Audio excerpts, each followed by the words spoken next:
Good morning students. आज हम जो लास्ट लेक्चर में हम लोगों ने ओबेसिटी के बारे में बात की थी कि ओबेसिटी क्या होती है, उसकी डेफिनेशन क्या है, उसकी प्रिवलेंस क्या है, उसका इंसिडेंस क्या है, किन कंडीशंस में होती है, उसको किस तरीके से मेज़र करते हैं। तो ओबेसिटी के बारे में हम लोगों ने बात की थी। तो ओबेसिटी का पार्ट 1 जो है वो लास्ट लेक्चर में हम लोगों ने डिस्कस किया था कि ओबेसिटी हम किसे कहते हैं और किन किन कंडीशन में ओबेसिटी किस किस तरीके से हमारी बॉडी के लिए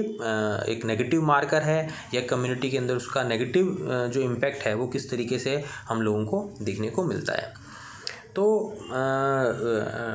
डेफिनेशन के अंदर हम लोगों ने बात कर लिया था कि एडिपोज टिश्यूज़ के इंक्रीज़ की वजह से बॉडी में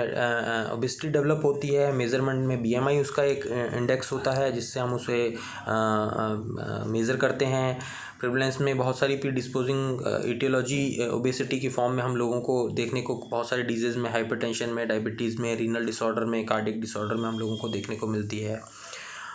एपिडेमियोलॉजी में हम लोगों ने कारण की बात करना शुरू किया था कि कौन कौन से ऐसे कॉजेज़ होते हैं, कंडीशंस होती हैं जिनकी वजह से कोई भी पर्सन ओबेस हो सकता है, उसे ओबेसिटी की कंडीशन डेवलप हो सकती है।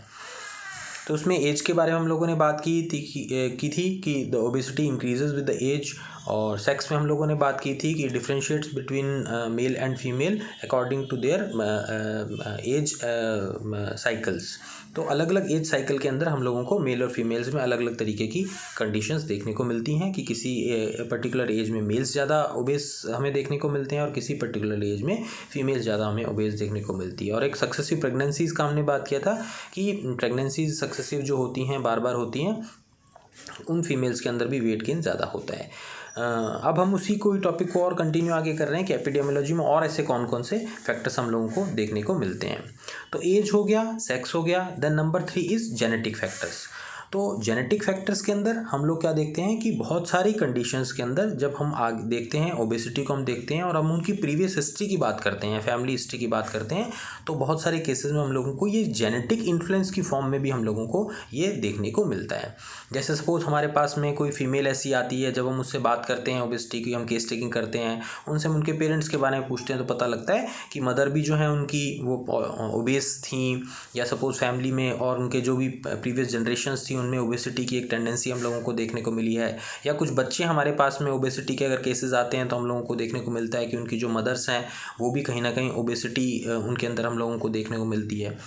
तो कहने का मतलब ये है कि जेनेटिक कंट्रीब्यूशन जो है ओबेसिटी का काफ़ी हद तक हम लोगों को देखने को मिलता है। और रिसर्चेस के अंदर ये चीज़ सामने भी आई है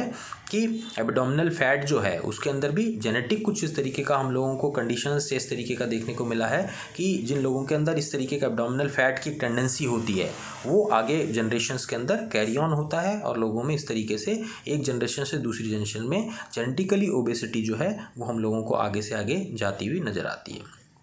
तो जेनेटिक फैक्टर जो हैं ये भी अपने आप में काफ़ी हद तक इम्पॉर्टेंट रोल प्ले करते हैं। Then number 4 physical activity. तो जैसा हम सभी लोग जानते हैं कि फ़िज़िकल एक्टिविटी एक बहुत मेजर रोल प्ले करती है किसी भी पर्सन की ओबेसिटी के अंदर। तो जो लोगों का भी लाइफस्टाइल ऐसा होता है कि बिल्कुल भी फिज़िकल एक्सर्शन नहीं है, उनका वॉक नहीं है, घूमना फिरना नहीं है, किसी तरीके का एक्सरसाइज नहीं है, तो डेफिनेटली बॉडी के अंदर जो एक कैलोरी बैलेंस जो है, जो एक मेटाबॉलिज्म जो हमारी बॉडी का एक रेगुलर होना चाहिए, वो कहीं ना कहीं डिस्टर्ब होने लग जाता है। और उसकी वजह से हम लोगों को देखने को मिलता है कि लोगों के अंदर ओबेसिटी होने के चांसेस बढ़ जाते हैं। तो लैक ऑफ एक्सरसाइज हो गया, ठीक है ना, फिजिकल इनएक्टिविटी हो गई, ये चीज़ें हम लोगों को देखने को मिलती है। और जो लोग डेफिनेटली अगर एक्टिव हैं, एक्सरसाइज कर रहे हैं, तो बॉडी में अगर किसी भी तरीके का एक्स्ट्रा कैलोरी डिपोजिशन जो हो रहा है वो एक्सरसाइज की वजह से बर्न आउट हो जाता है और बॉडी में कहीं भी फैट का डिपोजिशन हम लोगों को देखने को नहीं मिलता। तो एक्सरसाइज एक बहुत इंपॉर्टेंट रोल प्ले करता है इस तरीके की ओबेसिटी की कंडीशंस के अंदर। देन इसके बाद सोशियो इकोनॉमिक स्टेटस की हम बात करें तो सोशियो इकोनॉमिक स्टेटस के अंदर इसका कुछ भी साइंटिफिकली ऐसे कोई हम लोगों के सामने कंडीशंस नहीं देखने को मिलती हैं कि इकोनॉमिक से कुछ ऐसा इसका कोई रिलेशन है। बट फिर भी बहुत सारे केसेस के अंदर जहाँ पर भी लोगों के लाइफस्टाइल के अंदर फैटी डाइट या फास्ट फूड कल्चर ज़्यादा हम लोगों को देखने को मिलता है, वहाँ पर ओबेसिटी के केसेस भी हम लोगों को ज़्यादा देखने को मिलते हैं। Then eating habits. तो ईटिंग हैबिट्स के अंदर हम लोग देखते हैं कि लोगों का लाइफस्टाइल जो है वो आज की डेट में बहुत ज़्यादा डिस्टर्ब हो गया है। खाने पीने में हम देख रहे हैं कि फ़ास्ट फूड का कल्चर इतना ज़्यादा हो गया है, बाहर का खाना बहुत ज़्यादा हो गया है। आजकल आउटिंग का इतना बहुत ज़्यादा क्रेज़ डेवलप हो गया है कि उसकी वजह से लोगों की एक आउटिंग बहुत ज़्यादा होने लग गई है। लोग होटल्स के अंदर, रेस्टोरेंट्स के अंदर जाते हैं, या बच्चे जो हैं उनका जंक फूड का हो गया, फास्ट फूड का हो गया, वो बहुत ज़्यादा इस तरीके की ईटिंग हैबिट्स डेवलप हो रही हैं। तो उसकी वजह से क्या हो रहा है कि जो भी हम ये फास्ट फूड या जंक फूड खा रहे हैं उसके अंदर फ़ैट का परसेंटेज बहुत ज़्यादा है। तो जब फ़ैट का परसेंटेज हमारी बॉडी में बहुत ज़्यादा होगा, वो अल्टीमेटली हमारी बॉडी के अंदर लाइपोप्रोटीन की फॉर्म में डिपॉजिट होगा, और अल्टीमेटली बॉडी के अंदर लिपिड की फॉर्म में, फ़ैट की फॉर्म में डिपॉजिट होकर के बॉडी में कहीं ना कहीं इनडायरेक्टली ओबेसिटी का एक पॉजिटिव फैक्टर यहाँ पर बनता दिखता है हम लोगों को। तो ये एक बहुत मेजर फैक्टर हम लोगों को यहाँ पर देखने को मिलता है। अच्छा, इसके पीछे रिस्पॉन्सिबिलिटी हम लोग देखते हैं कि ये क्यों बढ़ रहा है डे बाय डे। इसके पीछे बहुत ज़्यादा हद तक हम लोगों को जो मीडिया है, ठीक है ना, जैसे हम लोग देखते हैं कि टीवी हम लोग देखते हैं, तो टीवी में बहुत सारे एडवर्टीज़मेंट जो हैं फास्ट फूड के, या सपोज़ इस तरीके के जो अनहेल्दी ड्रिंक्स हैं उनके, इस तरीके के हम लोगों को देखने को मिलते हैं। उनको देख करके, या सपोज़ प्रिंट मीडिया में ऐड इतना ज़्यादा होता है फास्ट फूड से रिलेटेड, उसको देख करके, तो इस तरीके से ये जितना भी हम लोग देखते हैं एक एडवर्टीज़मेंट जो है, एक नेगेटिव एडवर्टीज़मेंट हमारी हेल्थ के पॉइंट ऑफ व्यू से अगर हम बात करें, तो ये कहीं ना कहीं लॉन्ग टर्म के अंदर हमारी ईटिंग हैबिट्स को डिस्टर्ब कर रहा है, और उसकी वजह से लॉन्ग टर्म में कहीं ना कहीं हम लोगों का जो फूड है, जो लाइफस्टाइल है, वो कहीं ना कहीं अनहेल्दी होता जा रहा है, और उसकी वजह से बॉडी में कहीं ना कहीं अनहेल्दी हम लोगों के लाइफस्टाइल की वजह से ओबेसिटी एक रिजल्टिंग फॉर्म में हमारे सामने निकल करके आती है। ठीक है, तो ये ईटिंग हैबिट्स से रिलेटेड हम लोगों ने बात की। देन साइकोलॉजिकल फैक्टर्स, तो बहुत सारी ऐसी कंडीशंस हैं जहाँ पर साइकोलॉजिकली भी हम लोगों को देखने को मिलता है कि साइकोलॉजिकल फैक्टर्स भी ओबेसिटी में अपना रोल वहाँ पर प्ले करते हैं, अपना कंट्रीब्यूशन वहाँ पर देते हैं। तो बहुत सारे केसेस में हम लोगों को देखने को मिलता है कि एंग्जाइटी के, स्ट्रेस के, डिप्रेशन के जो पेशेंट्स होते हैं उनमें धीरे धीरे करके एक इस तरीके की टेंडेंसी जो है वो डेवलप होने लग जाती है कि उनका जो फूड इनटेक है, जो क्वांटिटी वाइज बहुत ज़्यादा होने लग जाता है। कई बार हम लोग देखते हैं कि लोग डिप्रेशन के अंदर उनकी भूख बढ़ जाती है, बहुत ज़्यादा खाने पीने लग जाते हैं, एंग्जाइटी के अंदर बहुत ज़्यादा खाना पीने लग जाते हैं। तो ये भी अपने आप में एक कहीं ना कहीं साइकोलॉजिकल फैक्टर ओबेसिटी के अंदर कंट्रीब्यूट करता है। तो साइकोलॉजिकली अगर पर्सन स्टेबल नहीं है, कहीं ना कहीं अनहेल्दी है, तो डेफिनेटली उसका इम्पैक्ट उसकी फूड हैबिट्स पर भी पड़ेगा, और फूड हैबिट्स पे पड़ने की वजह से कहीं ना कहीं लॉन्ग टर्म में वो हमारी फूड हैबिट्स डिस्टर्ब होने की वजह से ओबेसिटी को अपने आप में कंट्रीब्यूट करेगा।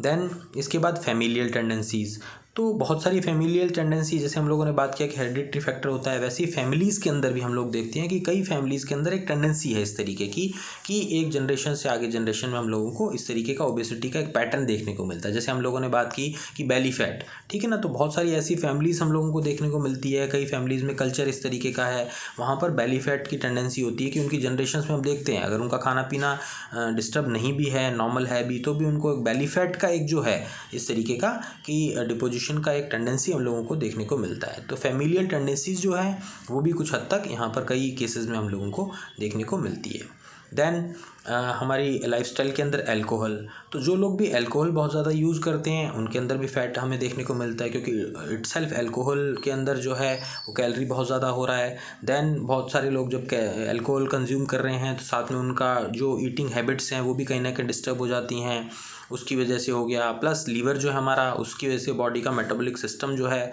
वो डिस्टर्ब हो रहा है, तो वो भी अपने आप में एक फैक्टर हो गया। तो इस वजह से अल्कोहल कंजप्शन जो है वो भी अपने आप में डायरेक्टली या इनडायरेक्टली ओबेसिटी के लिए एक रिस्पॉन्सिबल फैक्टर हम लोगों को देखने को मिलता है। दैन स्मोकिंग के केसेस में भी हम लोग देखते हैं कि जो लोग बहुत ज़्यादा करते हैं स्मोकिंग, हालांकि उनके अंदर एक नेगेटिव पैटर्न है कि जो लोग बहुत ज़्यादा स्मोक करते हैं उनके अंदर वेट लॉस की या वेट लूज़ की हम लोगों को कंडीशन देखने को मिलती है। तो बट फिर भी वो कहीं ना कहीं हमारे बॉडी के अंदर हमारी जो मेटाबॉलिक सिस्टम है उसको कहीं ना कहीं डिस्टर्ब जो है स्मोकिंग वो भी कहीं ना कहीं करती है। देन इसके बाद में अगर हम बात करें तो केमिकल्स, तो बहुत सारी इस तरीके की हम लोग देखते हैं कि हम लोग कई मेडिकेशन इस तरीके के होते हैं, हमारे ड्रग्स होती हैं, केमिकल्स होते हैं, जैसे बहुत सारी कोई कंडीशंस ऐसी हैं जिनकी वजह से हमें कोई मेडिसिन्स लेनी पड़ रही हैं, ठीक है ना। तो मेडिसिन्स लेनी पड़ रही हैं, तो मेडिसिन्स जैसे सपोज स्टीरॉयड की हम बात करें तो जैसे एलोपैथिक मेडिसिन के अंदर, मॉडर्न मेडिसिन में हम लोग देखते हैं कि स्टीरॉयड एक ऐसी ड्रग है जो बॉडी के अंदर फैट को जो है वो कहीं ना कहीं लॉन्ग टर्म के अंदर बॉडी के अंदर फैट जो है उसको डेवलप करती है, या पर्सन के अंदर जो है ओबेसिटी उसको इंक्रीज़ करती है। तो इस तरीके की बहुत सारी मेडिसिन हैं जो हम लोग देखते हैं कि उनके साइड इफ़ेक्ट की फॉर्म में बॉडी के अंदर ओबेसिटी डेवलप होने लग जाती है। दैन इसके बाद कई डिजीज़ेज़ ऐसी होती हैं, मेडिकल कंडीशंस ऐसी होती हैं जिनमें हम लोगों को हार्मोनल इम्बैलेंसेस देखने को मिलते हैं, उसकी वजह से ओबेसिटी हो जाती है। जैसे थायराइड की अगर हम बात करें तो थायराइड ग्लैंड जो है जब हमारी बॉडी में डिस्टर्ब होता है तो हम लोग देखते हैं कि एक मेजर फैक्टर है कि उसके अंदर हम लोगों को वेट गेन का और वेट लॉस का दोनों ही कंडीशंस हम लोगों को देखने को मिलती हैं। तो अगर वो थायराइड कहीं डिस्टर्ब हो रहा है तो वो भी कहीं ना कहीं ओबेसिटी का एक कॉज बनता है। तो इसीलिए जब भी हमारे पास कोई पेशेंट आता है, हम उसकी हिस्ट्री लेते हैं तो हम उनसे एक डेफिनेटली इन्वेस्टिगेशंस पार्ट की जब हम बात करें तो थायराइड हम लोगों के एक बेसिक प्रिस्क्रिप्शन में डेफिनेटली ओबेसिटी के लिए रहता ही रहता है कि हम उसको इवेल्युएट कर लें कि पर्सन कहीं ना कहीं कोई थायराइड ग्लैंड का डिस्टर्बेंस तो उसकी बॉडी में नहीं है, जिसकी वजह से उसे कहीं ओबेसिटी डेवलप तो नहीं हो रही। तो ये कुछ मेडिकल कंडीशन भी हमारे सामने निकल करके आती हैं, ठीक है ना। तो प्लस इसके साथ में जैसे मेडिकेशन में हम लोगों ने बात की कि जैसे स्टेरॉइड हो गया, प्लस कई बार फीमेल कॉन्ट्रासेप्टिव्स जो पिल्स जो होती हैं उनका भी हम लोगों को ओबेसिटी एक साइड इफ़ेक्ट की फॉर्म में हम लोगों को देखने को मिलता है कि उसकी वजह से भी ओबेसिटी देखने को मिलती है हम लोगों को। तो ये एपिडेमियोलॉजिकल कुछ फैक्टर्स हम लोग ने बात करी कि क्यों ओबेसिटी किन किन वजह से डेवलप हो सकती है। तो ये वेरी करते हैं, बहुत सारे लोगों में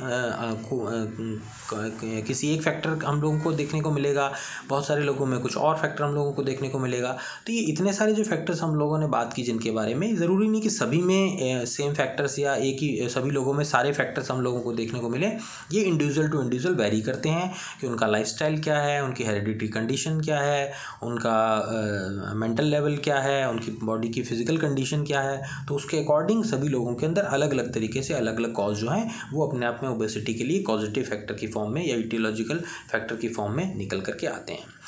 तो जब भी कोई पेशेंट हमारे सामने आता है तो हम लोगों को हिस्ट्री निकाल करके, उससे बात करके, केस टेकिंग करके इन सारी चीज़ों को रीएवेल्युएट करना होता है कि उस पर्सन का उससे रिलेटेड इन इटियोलॉजीज में से कौन सी ऐसी इटियोलॉजी उसके अंदर हम लोगों को देखने को मिलती है, और उसके अकॉर्डिंग फिर हम उसको एक ट्रीटमेंट के साथ साथ में गाइडलाइन हम उसको प्रोवाइड करते हैं कि आपको इन चीज़ों का ध्यान रखना है। ये आपके लाइफस्टाइल के अंदर डिस्टर्बिंग या नेगेटिव एलिमेंट्स हैं या फैक्टर्स हैं जिनकी वजह से आपकी बॉडी में या आपकी